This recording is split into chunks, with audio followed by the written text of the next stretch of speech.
Don't lose respect for optimism. Optimism, the art of filling your mind with the necessary data to fulfill a desire. Yeah, so it all starts with what you're filling your mind with. And I hope that's what we're getting so far. That optimism is really the baseline.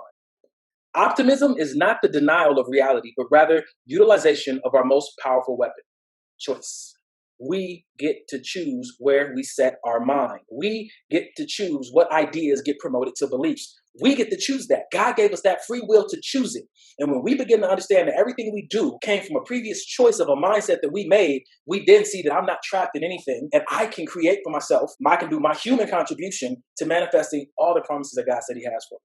This is so pertinent to this time that we're living in because now more than ever, in times like these, emotional stability is where we make our best decisions. Becoming emotionally unstable or unstable or disabled emotionally is the birthing place of bad decisions. Let's call it what it is. Decisions that won't lead you towards your goal. But if I can make a good decision, I want to make a good decision. But I can't just want to make a good decision. I have to prepare myself to make a good decision. And that means me taking radical responsibility for my mind.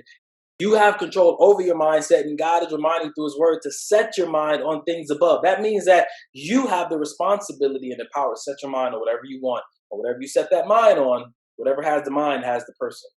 So set your mind on things above so that those things can have you and fuel you and push you and motivate you to do all that God's called you to do in this generation. What am I thinking about? What am I setting my mind on that allows me to, as an end result, have joy, peace, happiness, and clear the vision, clearness of thought? I choose what I'm going to think about based on what I want to be able to produce. You don't just go to the store and just grab some seeds and throw them and then hope that they're apple trees or hope that they'll produce your favorite flower. No, you look and you're specific, like, okay, this is for dandelions, this is for daisies, this is for birds of paradise, this is for an apple tree, and you choose specifically which pack you're going to buy and which pack you're going to plant. It's the same way with your thoughts. Like, use them, understand them, and see them as seeds. Because whatever you choose to promote an idea to a belief, you're going to start watering that thing and it's going to grow in your life. And you can't be mad at God for that. Now, the question is, before God gets in there and lets that principle of reaping and sowing go to work, are you sure that you planted what you wanted to reap? What are you choosing to believe is happening? Because I want you to know your body is responding to and you're putting out energy and vibes and actions according to what you believe is happening right now.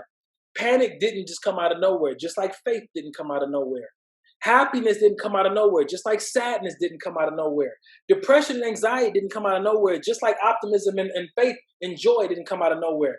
It all stands on a belief.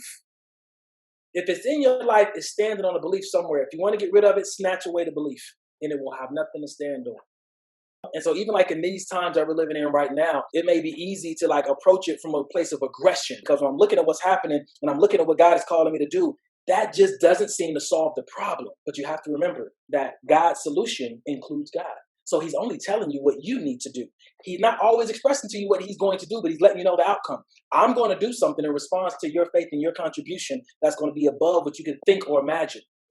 And that is the art that we're talking about today, the art of manifesting hope through optimism, which is collecting the data that you need to be hopeful, which means that you have to collect data from the right places. You can't build hope with just anything. You can't build hope with every post that shows up on your news feed. You can't build hope with everything that the news is showing. You can't build hope on everything that everybody says. You have to find a solid place and take those words and take those ideas, promote them to a belief, and that will help you build your hope house where you can start to put your faith. And that faith will have the fuel to become an action, and then you will manifest and begin to do the impossible because you're partnering with God and you did your part. This moment right now will soon be history in the future. Tomorrow, this will be history. After COVID-19, this day will be history. Who do I want to be able to say that I was when I tell this story? May 29, 2020. You can choose that person now.